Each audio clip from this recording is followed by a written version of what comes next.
today at Fearless Wealth, the first video recording. And I am trying stuff out, so bear with me as I figure out how the software works. And there's a little bit of delay, but it's still an epic conversation. So today at Fearless Wealth, it's me, your favorite opinionated contour, dominatrix friend, money witch, demon whisperer, alleged demon queen, 5%er, business bitch, fake witch, apex predator, most emotional dominatrix, mental ninja, self-care specialist, gratitude guru, little driving babushka, professional Slavic American, premium ovulating Slav, unconventional wealth weaver, and luck magnet. It's me. And today with us we have fellow money witch, numbers fairy, psychic fairy, Luxem babe. And the conversation goes into receiving, letting go, holding big numbers, responsibility, expectations, the growth of your nervous systems. We go all over. It's really good. As per usual, I have two rules. When you see us hydrate, I expect you to hydrate too. And I invite you to get involved with the conversations. Hashtag, tag, holla at us. And before we jump into the official episodes today at Fearless Wealth, I just want to point out this is hashtag no delusion. So everything you'll see, intro, mid-tro, intro, recording, everything is raw footage, one take. I will not be doing or redoing or participating in the whole Hollywood thing where everything needs to look polished or fake or perfect, because that's just not real life. So with that being said, welcome into the real world, and now we're jumping into the episode. Today at Fearless Wealth, here with us, a fellow money witch, Luxem babe. Hi. How are you? Doing so well. Excited to talk. So for the listeners, this is going to be the first episode with a video. I don't know shit about fuck. I don't know what I'm doing in life. I don't know what I'm doing with the software. But what better conversation to start with than with a fellow money witch, numbers fairy. Give me your titles. Yeah. Oh, I wish I had it like down like you. I really committed to myself to starting that, like just having it where I can just rapid fire like that. But I'm the owner of Luxem Consulting Group, Money Witch, Money Channel, Abundance Babe. I like Abundance Babe. Content creator. Yes. And you have been fucking absolutely balling. Like you've been leveling up. Like in the short time that I know you, you have been the last few months going like through any ceiling. Thank you. Thank you. What's been going on in the background? Or, well, you purchased property.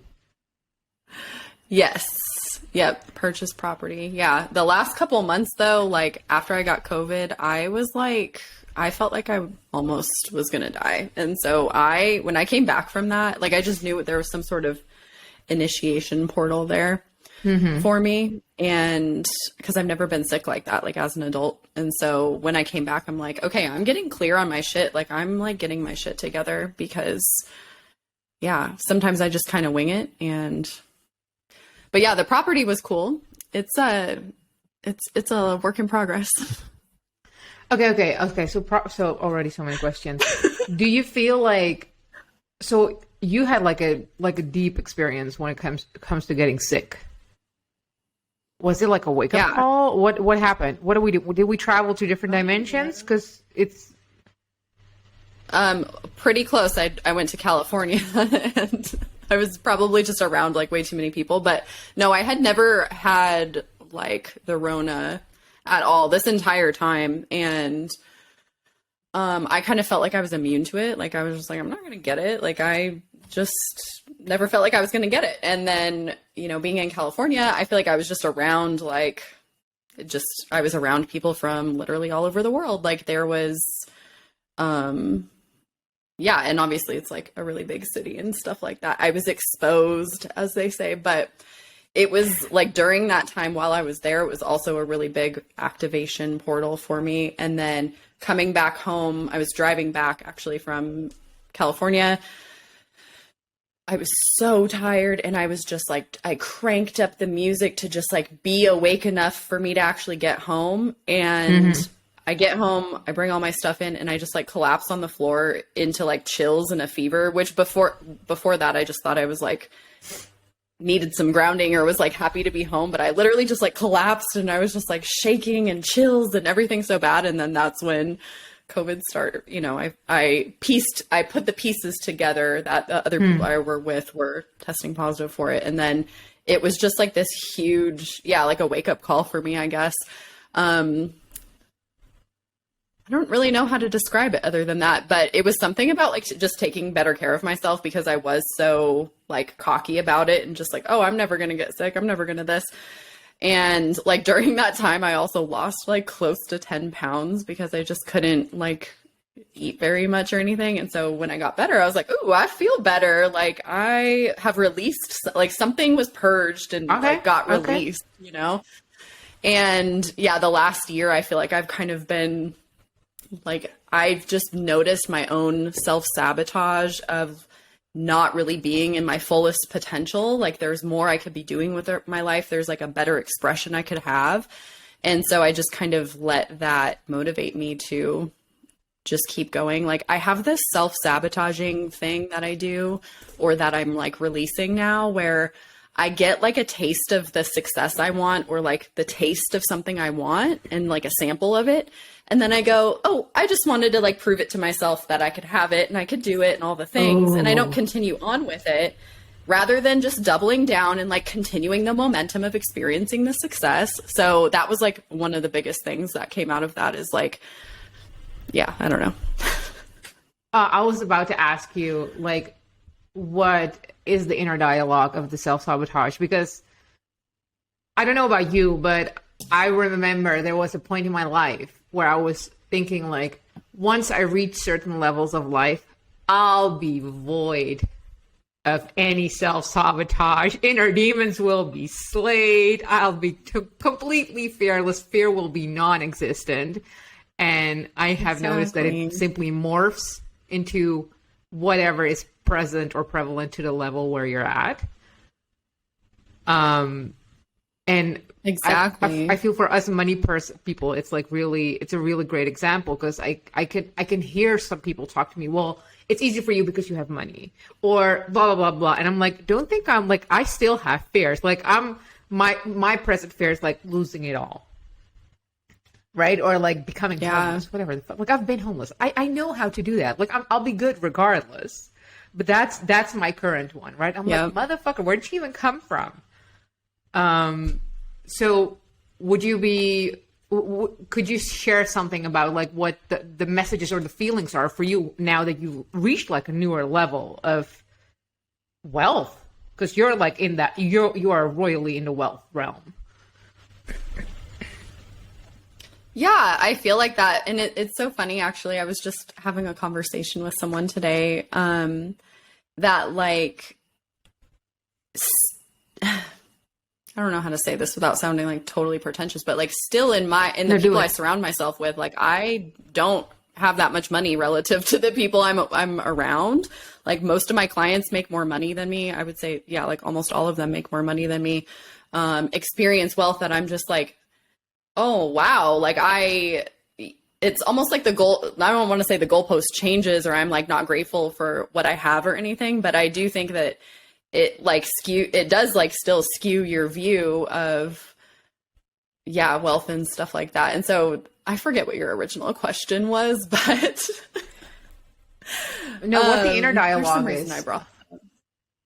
Yes, go. Oh yeah. Still like, I'm, like I'm still dealing with the exact same things I was dealing with when my business was only making like $1,000 a month, for example, but it's the exact same thing. It's just, it is a different feeling. And I think that the original, like the first goal that a lot of people should have with money is to get to the point where everything's taken care of financially, like their bases are covered, their bills are paid, because you don't realize how much of your like mind frame is like skewed to just that. Like people that aren't, don't have enough resources to have their bills paid currently, like them being able to fathom like $1 million in their bank account, even if that's what they're asking for, like they need to feel the safety and security, their baseline first, and then expand from there. Yeah. So the inner dialogue will always tell you you're not enough. The inner dialogue will always tell you like, oh, well, this person has more. Why can't I experience that? And like working through kind of like the envy or like yeah. For me, and completely echoing everything you're saying, and for me, I have been blessed, and I still feel like I almost like an undeservingness around being surrounded with people with significantly like so much more money that like it's almost dirty, and I love it. Like, and they were always supportive of me. They're like, "You don't see it yet, you're gonna become a multimillionaire." I'm like, "Oh, like it hits different when people with a lot of money who've obtained it by self say shit like that to you, and you're just like, oh, I'm not sure about that, but okay." And where was I going with this? I used to think, and I was talking with my friend Aisha about this last week, I have this idea that people who have obtained a certain amount of wealth would be void of certain problems, inner dialogues. And I sat down recently with like multi-millionaire, and she was always like, you and your body confidence, and I'm like, but why don't you have body confidence? Like in my head it was like you overcome the basic human petty stuff and then you become rich. Yeah. And the more people I keep bumping into, it's like, no. And I'm like, how did y'all become rich? How is that even possible? Like, because in my mind, I had a belief system where my mind's like, you first have to figure out these things and then. So I've been like bumped into people who have it the opposite way. And I'm like, oh, shit. So that was a belief system within me, and like too. we view... Yeah, exactly. And we view money as like a reward system too for like our hard work or our reward system for something. And so we think like it's like our brain always goes into fixing mode. Like even if there are no problems, like real world problems, you know, there's real shit going on out here. And like these aren't real problems, but our brain is always going to come up with something to like fix and like something that needs to be adjusted and like set that conditionality of like what we get to receive. So I think that's a huge thing actually, was like, for me, was like scooting up the timeline. Like everything was always on the horizon for me. It was like later, because it's safer to think about that. It's safer to think about your success if it's in the future. I think a lot of people actually have a fear of success. Like they can't possibly have everything that they would have now. Like it would be too overwhelming for them, or like they can't possibly have everything that they want or like all the success they want. It would just like be too much. So it's just always out there on the horizon. And then you just like scoot it up as much as you can to today. Actually, exactly. Yeah. You actually get to receive it today. You know, you've done enough work. And I just want to take a moment, I promise we'll be right back into the episode, to announce the excitement about my membership world. Some of y'all might have probably already seen it online, pass it everywhere. I'm beyond excited. What we're going to do in the membership world, and what we're already doing, is we have 4 meetings a month. We have a self-care, we talk about gratitude, future folding, money things, and always a surprise element. And why this is so important to me is because all the social media constantly distracts you, constantly bombards you with algorithms just to keep you engaged and enraged and annoyed and therefore I created this membership world. So we're among like-minded people and we have all the same focus, leveling up in life, whether you're a business person, whether you're a mother, whatever you want to do in life. The steps might look different, but the goal list is the same. We're all flip-flopping up the Mount Everest in our flip-flops. And we're going to win at it. All at our own pace, but all with the same mindset. It's only $44 a month. You'll find the details in the description of this episode. Come in. You'll love it, I promise. See you in the episode again. Enough work. It's a real thing, though, that... And I know the teachers that you, or like the people you've surrounded with yourself to speak about this as well. It's the holding the tension, even of the goodness, right? Because everyone thinks it's like easy to hold like bigness. And I'm like, oh, That's not completely it, though. Like holding large numbers of responsibility, large numbers of money, that's a whole thing in it. Like large things of receiving in general is like a big thing. And everyone's like, oh, I'll be easy. If you just send 10 million my way, I'm like, I think you're underestimating that. Yeah. Yeah. And I think, I think it's the best when you recognize that before the financial goal shows up. Like, if I were to get the money that I had like tried to been manifesting and asked for like in 2018, if I had received it then, like I would have just been really stupid with it. I already know. I think like receiving in incremental increases rather than big, huge lump sums all at once. Like most people think that that's what they want, but actually your nervous system wants incremental increases over time.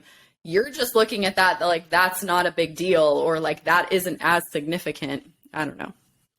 When really it is. Yeah, it's true. It's actually more significant because then you're slowly increasing your capacity. And then I love that you brought up the nervous system thing, right? Oh, sorry, go ahead. Sorry, what'd you say? No, so I love that you brought up the nervous system, right? That's... Because it's okay. I think we're delayed a second or two. I think we're a little bit delayed. Okay, you go. Okay, I was just gonna say that's just from experience of like receiving like $200,000 through the lottery when I was 24, my fiance was like 25 or 26. I can't exactly remember, but through the lottery, and like we had a lot of fun with it and everything, but that is so different from what we would do today with the money. Like how we spent it in our early 20s was extremely different than what we do today with it. And it's kind of like the same thing, like your maturity or your nervous system again can like hold that differently and prioritize it differently when you're prepared for it. So that's just speaking from the pure experience of like having fun money or just like feeling like you've blown money, you know what I mean? And like learning the lessons from that too. It's not about just staying in the regret of like, oh, I could have used that money differently, or I shouldn't have gone out and done whatever with it. It's not about holding on to that regret and like over analyzing it. It's just recognizing like that experience was to show you something, and now you get to make a different choice. You get to prepare for it. Any financial situation we're going through is to prepare us for more. And when you start viewing it that way, then it takes out also kind of like that victim-y response to it as well. Like this, you could view it like this is your fate and you're damned to all of this, or you can view it like you're going through this to learn a lesson to progress you on your money journey. Yeah. And in regards to the nervous system, right? I will always explain it as it being a fitness of life. Whereas if you think one day you can just bench lift 200 pounds, you're fucking delusional. But if you start with like 10 and then, 20 and then perhaps 30 pounds and you build up, you're actually doing your body your favor. You will be in the body as you're getting stronger. And I think that's with the nervous system too.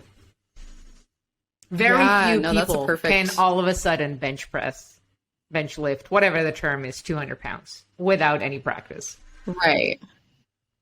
Yeah, totally. Yep. That's a perfect analogy. Tell us about the lottery.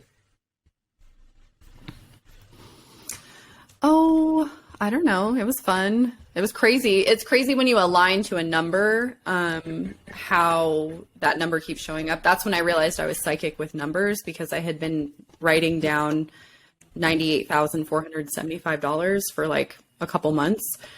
And I had like $300 in my account. Like I lived on credit cards. And so like experiencing me actually getting to align to that number with like my physical reality showing me a completely different reality. Like I'll always believe in, I know, like, I don't know, the law of attraction or like manifestation or like thoughts become things. Like sometimes that becomes like a buzzword for people, especially now. It's like, it's so commercialized to now, maybe is the right word for it. But like, I will always believe in an aspect of that because I like experienced something so drastic like that firsthand. So I feel that the law of attraction has been bastardized by this idea, and I've been trying to track it down myself, whether it's the message being sent out like diluted, or whether everyone has just taken from the message what they thought was like the fun part.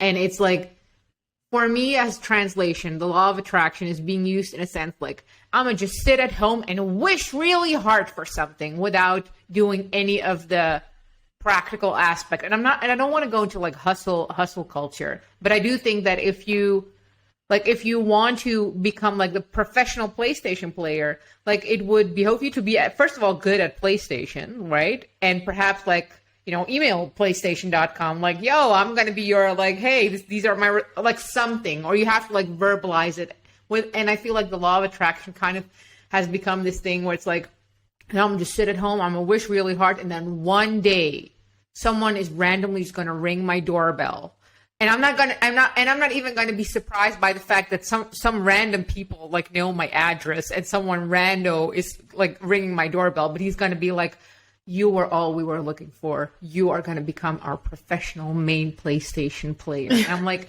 that's not how it is. No, that's exactly right too. Cause like the action doesn't necessarily even need to correlate. Like one of my first experiences manifesting money was when I broke up with my ex-boyfriend, and my roommate and I were trying to get money to get an apartment. And like, we were just like trying to do whatever we could to make money. We were like seeing if we could thrift some of our clothes and just like random ass stuff like that. We went around and drove around Phoenix and asked car mechanic places if they would let us have a car wash so that we could like wash cars and make money to like do it. And so we went to like 3 or 4 car washes. And this is when I was like 19 or 20 or something. So now I love it. So anyways, no one let us do a car wash. But then like the next day I got a check in the mail from a car accident I had been in. Like I got a settlement check. Like I didn't even know what was coming or anything. And so I got like $1,500 or something. And that was what we needed to make the money to move into the apartment. So it's like, I just feel like the action doesn't always have to correlate exactly to the result, especially if you just have a financial goal. Like if your goal is to like make $100,000 or I don't know, whatever it is, you could go and paint or go do something super creative. And that could be the action that's going to get you closer to that. But like the physical action is what actually moves the energy. Otherwise, like you're saying, you're just going to sit on your couch. Like that could work. It actually could work, right? It would probably take like 40 years or something, but it could actually work. But it's more efficient to move the energy in some direction, rather than keeping it stagnant. So, yeah. Like you said, it could work. And I'm pretty sure like there's one person in the whole planet who it happened to. Now everyone is all like, see, but it could work. I'm like, yeah, perhaps. My own personal trick. But it's not efficient. The efficiency is 0%. 0. Well, 0.1 perhaps. Right. So my personal trick is to like do all the things that I think are needed to set a base in the space that I'm like trying to cultivate or, create, and then obsess over completely something else. So I've been obsessing over archery for the last year. No, less. It's like since February or March. And everything's exponentially gone through the roof since I've been starting obsessing over archery. Because everything kind of rests like, I'll do the stuff. And I'm dedicated. I love it. But my obsession is all about archery right now. So the moment I feel like that's the letting go, right? Like the moment I let go of the chokehold of the energy on that aspect, and I started chokeholding my archery like everything went through the roof here. I love that. I love that. Yeah, because it's like a funnel for your energy. Like it doesn't even and that's like the especially when we learn to receive money in like a feminine way or whatever, like part of that is recognizing it really can come from any source. Like it doesn't have to come from the ways. That's really what I want to help people with, like, you know, the next year or so is like creating a psychic connection to money, because if you have built through your connection to money a bunch of different ways that money can show up in your life, then like the possibilities of you receiving are like completely endless. Most people don't have like a receiving issue necessarily. They have like a portal problem. Like they only have one way that it can show up, or two ways that they can show up, like in their mind and in the physical reality. It hasn't been created. You know what I mean? Like any online entrepreneur, like we have multiple ways that someone could be paying us right now as we're having this conversation. So. Right. And it goes back to as simple as like asking people like, okay, I want to, you know, become a successful business owner. Okay. Let's start. Do you even have a bank account? No. Okay. How is the money even hypothetically supposed to come to you? Like just hypothetically. Yeah. Right. And then like you say, yeah, the business owners, they usually have several ways, several methods. What is your opinion though? Because you mentioned the feminine. What is your opinion? Because I feel like the feminine and femininity is being slowly butchered too right now in like as a buzzword. What kind of place or role does it play for you? I think that that's more about usually what I help people with. The people I typically help are people that earn money through a feminine way of receiving, and I provide like a duality of the masculine, like doing the bookkeeping, the operations of a business, like those kind of things. So for people that already have a masculine energy with money, like you're good at planning it and you're good at preparing it and you're like, you have provided all of the structures for it to be in, then stepping into feminine looks like really letting go and like moving with it more intuitively. I think like having more of an intuitive process, where I feel like some people are already so dominant in that feminine energy. Oops, your video is lost. Are you still there? Grabbing another moment of your precious focus just to talk about the other two courses that I have. One of the biggest ones that I made together with Jessie Magic is the blood codes. It's all about getting in touch with your cycle. It's all about creativity, wealth. How do we feel it in the body? What does our body communicate to us? All of the good stuff. It's about expansion. It's about regulation. It's all about getting to that next level, not fighting with the hustle and bro culture that's out there, but getting aligned with your own cycle and how that shows up in your daily, monthly, weekly progress, and even long-term progress. The blood codes you'll find obviously in the description. And then we have my big baby, which is the Dom course, which is a 2-part course. One part is all about becoming a dominatrix, whether that's professional and commercial out there, or whether it's just to understand fetishes and explore fetishes. It's about 40 hours of video and audio footage. There's a 7.5-hour fetish library where I go all into all the fetishes that exist out there. And then the second part is all about embodying and embracing the dominatrix archetype. Boundaries, empowerment, undoing belief systems that are not working for us or that we gained along growing up, cultural or environmental stuff. So let's go into it also in the description. I'll see you inside. Are we back? Am I back? You're back, yeah. Oh my God. And you're clearer than ever. Oh. You were like a little fuzzy before. Well, you're a little fuzzy to me, but the notification keeps saying upstairs like actual quality or actual recording is better. So I'm like, okay. I have no idea what happened. Oh, good. Okay. So last two phrases and go, whatever. Or I feel like, yeah, for people that already have a masculine energy with money, you got to learn to like move intuitively. Basically, I think that some people, if they're already good at managing money, the missing key for them is the intuitive piece and like actually opening up your mind and letting it show up from different ways. How easy, receiving it easier and easier, like how much easier could you receive it? Yeah. What do you feel? And I feel like we touched on that previous time, but we can't emphasize it enough. How do you let go or trust? Because that was a huge thing that, you know, probably everyone asks you, because like, hey, you won the lottery. Like, how do you keep holding momentum and doing the things on your end of the energy while remaining open for the energy stream to come to you?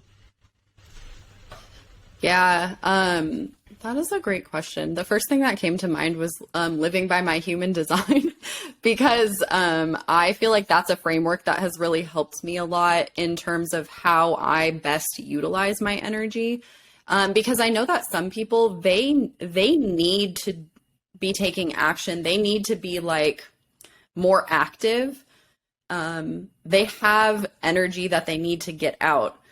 My energy feels a lot more like it builds up, I express it, I rest, it builds back up, I express it. And so learning to like move with my own cycles with my energy, and then also the ebbs and flows of money too. Like if a lot of people actually had data about their financial past, like all of their transactions, they had it in a spreadsheet or they had it in a graph where they could see it, they would see their natural ebbs and flows with money. Probably they would see when their income is increasing, when their spending is increasing, all of those things. So I think that just recognizing the ever-present ebb and flow, like it's just surrendering to that. Because also an idea that really helps me is that money really, it isn't real. It's a concept that we all collectively agree on.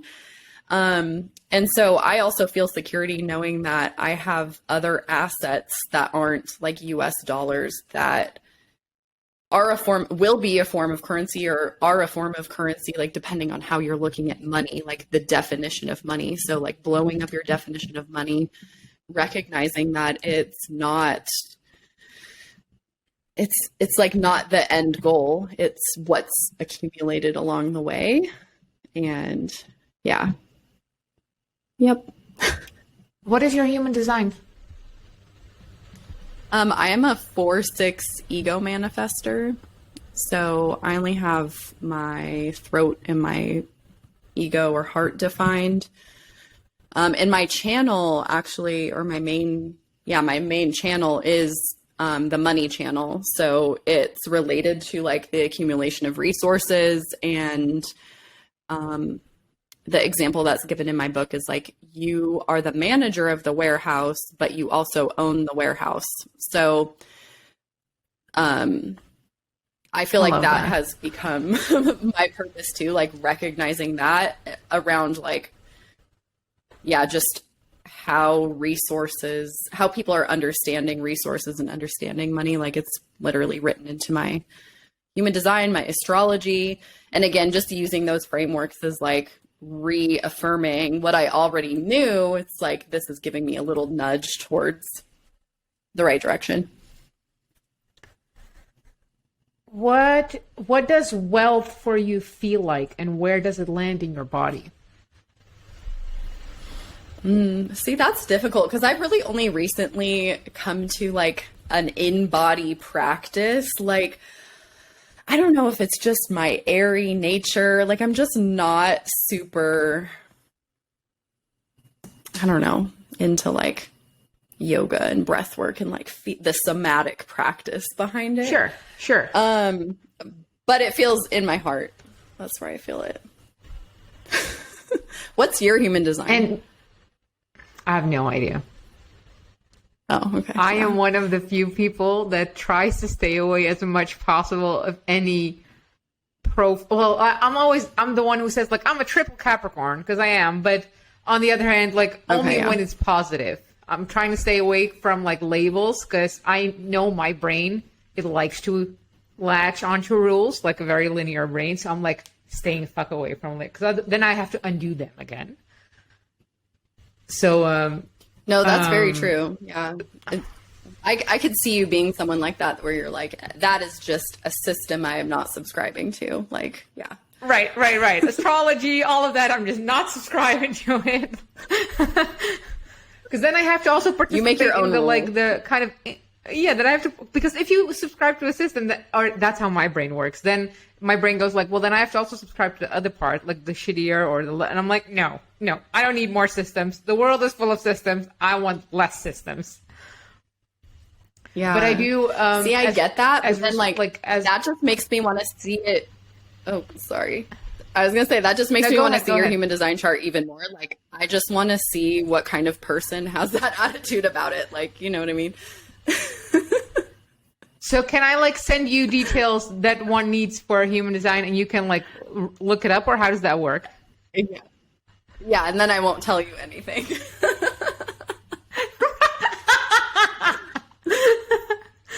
Or you can only like, tell me the good stuff because that works well for my brain. Okay, good. Good. Let's do that.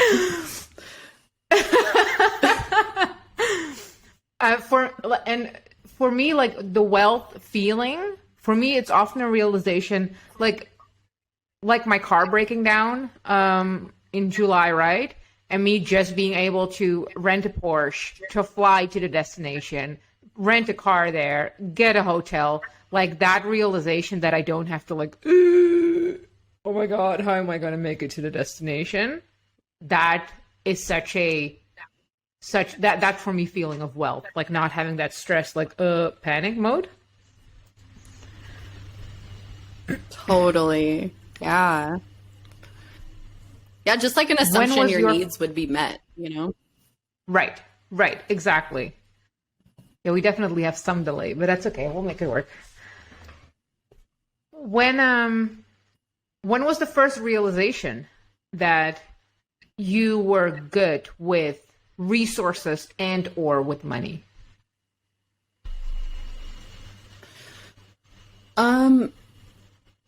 It was probably seeing like how my clients' businesses were improving once they would become my client basically. So I would definitely say that's something that I sourced externally. Like I only recognized really like which I think we're always,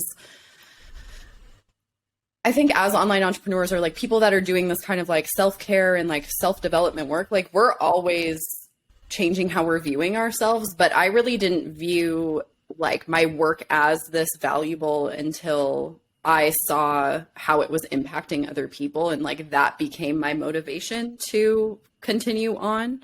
I feel like my motivation to keep moving on was just like self-expression and like really using my voice and things like that. But recognizing the significance of like the money work I'm here to do was definitely just seeing the results for my clients and like like the light bulbs going off, like, oh yeah, like actually this is my purpose. Like I was here to do it. I think when I started my business, I was so young, and like now I realize like I was just like kind of all over the place and maybe like a little bit immature with it, but I really didn't think that's what I would be doing still. I didn't really think I'd still be doing like consulting and like accounting and things like that, like so many years later. But so it took me a long time to recognize like I have this skill. It's been in bookkeeping and all of that kind of stuff has been in my family for like generations. My mom did it for her whole career. My grandmother did it for part of her career. My great grandmother did it, like all of that kind of stuff. So it's like that skill is actually a gift, and I get to like rework it and provide people with the energetic and like the real world 3D support with money. Right. Even if it went against what my ego thought I should be doing. Like I always thought I should be a money coach, and I know I do, that is part of what I do as well, but like I had a lot of resistance to money still showing up through my accounting business for like a long time until I realized like, oh, I'm literally here to be doing this. Like it's stupid that I created so much resistance for myself around growing that side of my business for so long. Do you believe or view the world / universe that you were here for a purpose? Like that you as the human version of you has a purpose? Yeah, I think I'm here to channel money for sure. And I think, I mean, I know like on a soul level or an individual level, like I'm here for more things than that, but I definitely know like my occupation is like the purpose of the overall work I'm here to do. That's the closest thing I've found so far, is that I'm here to channel money. So. And you mentioned that you had some resistance towards it, whether that was like ego based or wherever that came from. Was that I don't want to do this, or the idea that I used to have for myself, for my future self, looked differently? Not really. I really didn't think very far into the future. I still really don't think very far into the future. Like I like to have, you know, maybe goals for the next year or so, but that's always been kind of strange for me. Like I don't set like 5-year goals or like have like really long-term goals, as like weird as that sounds. Mm-hmm. But it was more about like the fear of the responsibility, which comes back to like, I think the fear of like holding more money too, because if you think about like an accounting or a bookkeeping business, like the more clients you have, you know, the more money you're essentially managing, the more you are like quote unquote responsible for. So I think for a long time that was part of it too, is like, I don't want to feel that responsibility of like a business owner. And I didn't want to feel trapped by that. Almost everything I do is to avoid the feeling of feeling constricted or trapped. So that's like my worst fear. But now I recognize like I recognize like the freedom that's provided by me having this. Like it actually provides me more freedom than shutting down this income source because it's too much responsibility or whatever. And it's such a counterintuitive thing initially, right? Like taking on more responsibility will create more freedom. Was it for you a conscious choice of like, I have to change this feeling towards responsibility, or was it kind of like handed into your lap, like, hey, deal with this, our number fairy, and figure it out as you go? Or like, what did that process look like for you?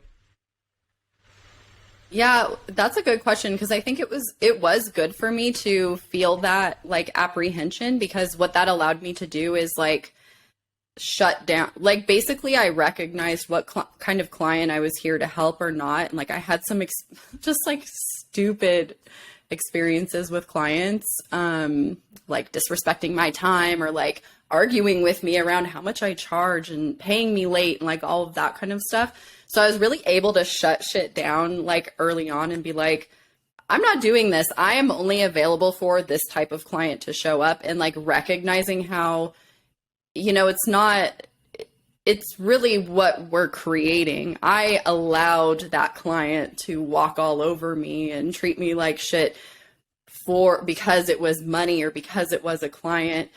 And so there's also a lot of freedom in like what you can say no to, and that helps you get more clear on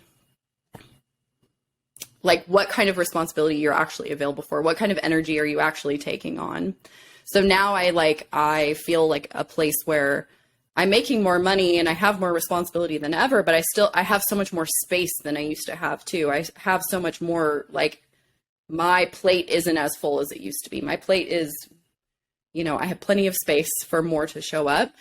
And that's when it can actually start to show up, not from you're so consumed with, I don't know how to describe it, like consumed with it because you're not setting the boundaries of who you're actually allowing into your business. So it's been kind of fun to do that too. I did work for the first 3 years that I started my business. So that really helped me. Like, I didn't have to take I didn't need the money like if I was fully self-employed. So that allowed me to basically say no to what I didn't want to do. And that is also like just a really great business technique that I know works, is like recognizing the people you do and do not want to work with. And oh yeah, that's I love that. It's so it becomes like the boundaries of self and your energetic self and how you want that to look.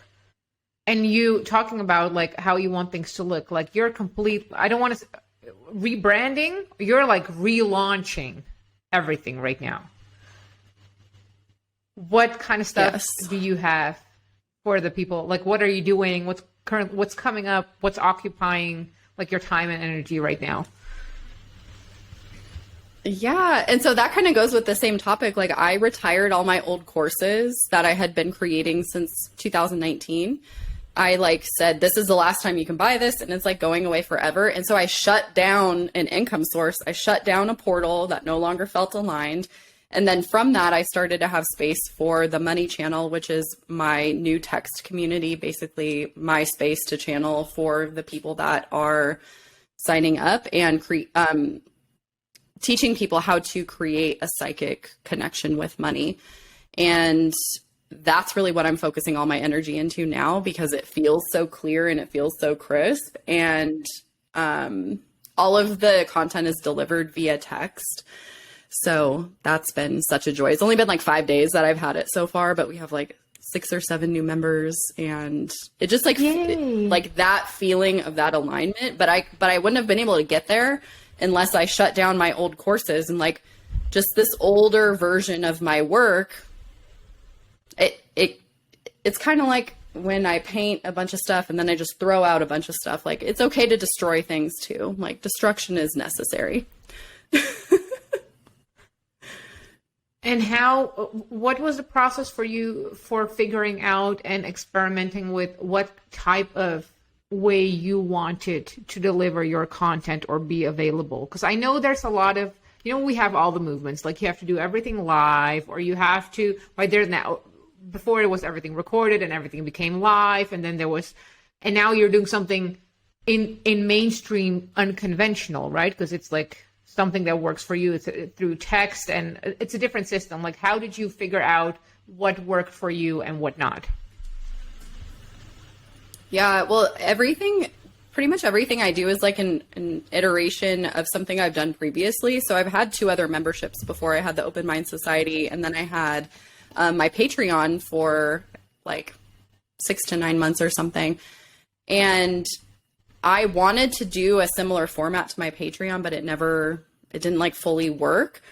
Or like I went to launch it again and I just was feeling like, I was like, this isn't aligned. This isn't feeling good. So when I came into like learning about the text community, all the pieces went together. Like everything I wanted to teach people, everything I had to say, but it was delivered in text where I don't feel like I need to constantly be checking in with a community or maintaining a community.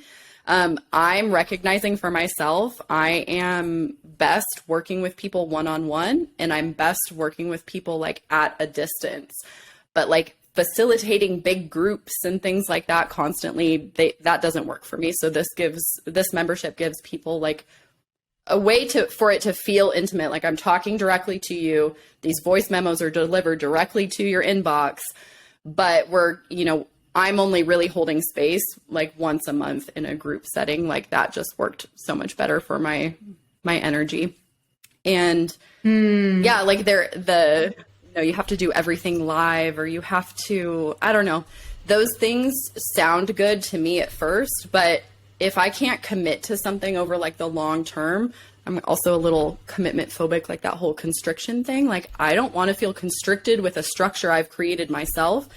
This structure for me just feels like the just ultimate freedom for me. So yeah. I love that. Okay. Where can everyone find you? Where does everyone share, follow, like? Throw all the stuff at me. Yeah, so the New Earth Economics podcast is on all platforms.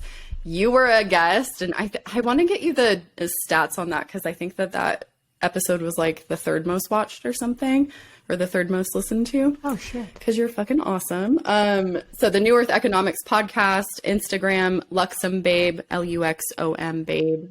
That's basically what I am on all platforms, TikTok, Facebook, all of that. And yeah. My website is numbersfairy.com. Epic. So, of course, I will tag everything and put everything in all the descriptions. Thank you for being part of the first episode with the video. I'm hoping I'm hoping I could make it work, or I have to like align the audio because we're a little bit off. But hey, we're doing it. So everyone go follow. Exactly. Everyone go follow Instagram, TikTok, websites, everywhere. And as per usual, we're rich and hydrated because self-care makes you a millionaire. Let's do some hydration together. Last sip. There we go. Cheers. Thank you so much. And I'll see you next week. Yes. Okay, bye. Wait. Were you almost hanging up, leaving me, and everyone in this podcast without liking, subscribing, and putting on that bell notification? Nah, that's not cool. Come on, do it. And if you're feeling extra feisty today, share, tag me, and tell me what you like the most about the episode. Let's hear it in the comments. Let's hear it on all the platforms. I'll see you in the next episode.